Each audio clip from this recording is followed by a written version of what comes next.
Iron Banner is back. Like, really quickly after the last one ended. I know, threw me for a loop too. I actually played a bit, again, so let's talk about some weapons and armor. From what I've been able to tell, the only super guaranteed good piece of tier 12 capable armor are the Titan boots, coming in at 88 total stats at 280, which is approximately what you're looking for. For the record, gloves at 280 need 32 of a stat in 2 slots to be tier 12 capable. I think there's a 32-29 armor piece each for Warlock and Hunter, but that's not the most ideal. It's alright, but it's not a max roll. Anyway, let's move on to the weapons. First up, we have Weyloran's March, the sniper rifle. This is a very high rate of fire sniper with low damage. It can kill in 2 body shots, but if somehow you manage to find yourself out of the ideal range of this sniper, it's going to take 3, since I believe body shots do 100 damage. However, something this sniper does have going for it is the fact that it has the second highest aim assist among all snipers in the game, with Zen Meteor having the highest. It's got a lot of stick to it. You can slide the scope over someone's head, and the scope is going to stick for just a fraction of a second longer, which can make all the difference. It is so high on aim assist, that's why you're going to at least want to test out this weapon. As for the rolls, the one that Saladin has is pretty good, but not god tier, holy crap amazing. Hidden Hand is really good on a sniper, with Grenadier being a good mid-tier option for PvP purposes. Unfortunately, there's no short gaze or ambush on the vendor one, so if that's something that you cannot live without, then you're kinda out of luck. The following review of perks is going to be for PvP rolls. I don't think many people are going to use this thing in PvE. Let's go over some good rolls in case you get one to drop. For scopes, it's personal preference, but obviously a ton of people like short gaze and ambush, so if that's your thing, then go for it. Keep in mind, ambush takes away some of the aim assist from the weapon.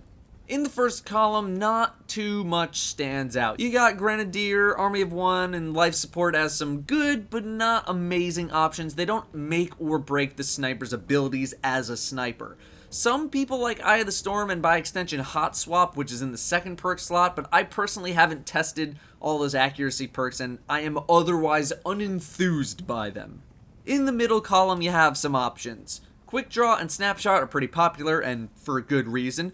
Then you got your small bore, your rifled barrel, injection mold, stuff like that. But once again, nothing really screams that you need to have it, meaning this slot is pretty flexible to personal preference, although if you can stick to some of the things that I just mentioned, that's the ideal. In the final perk slot, you're going to look for Hidden Hand, probably Unflinching 2 as the upper tier perks. This sniper already has pretty good reload speed, so I don't think you really need any reload speed enhancing perks like Outlaw. This is also not much of a PvE sniper, like I said, so unless you just like getting really flashy kills, I don't think Firefly is needed. Mulligan isn't too bad considering it's a high rate of fire sniper, meaning you'll probably be shooting a lot more since you can follow up much faster. So something like Life Support, Snapshot, Hidden Hand would be good, or Grenadier, Rifled Barrel, Unflinching would be good as well. The main thing here is the aim assist on the sniper itself though. That's where you're going to see the most benefit compared to any other sniper. Next, we have Nirwen's Mercy, a once incredibly popular archetype of pulse rifle. Nowadays, I don't really see this archetype see too much play. It's just not fast enough right now to keep up with the high rate of fire pulses. It's also pretty good on aim assist, but definitely not the top, and aim assist doesn't matter nearly as much for pulse rifles as it does for something like a sniper.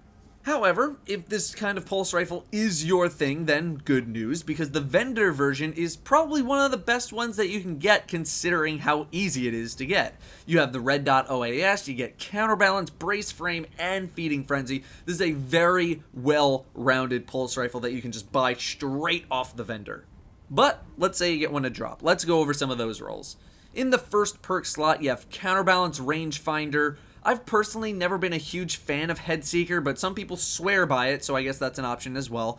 Life Support and Outlaw are there in the good but not great tier, but I don't think you need Outlaw for this considering you can get Feeding Frenzy in the other perk slot. It's not a bad option though, but I'm not dying for it.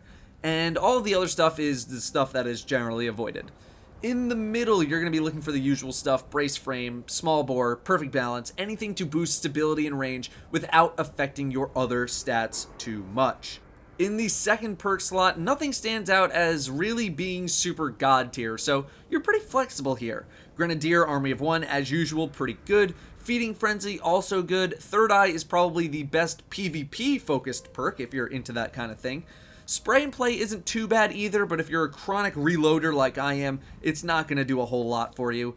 Glass Half Full isn't too bad either, but I'm not the hugest fan of that. Anyway, those are your role guides for Weyloran's March and Nirwen's Mercy for Iron Banner. Thank you all very much for watching, and I'll see you soon for a Rise of Iron Cosmodrome video.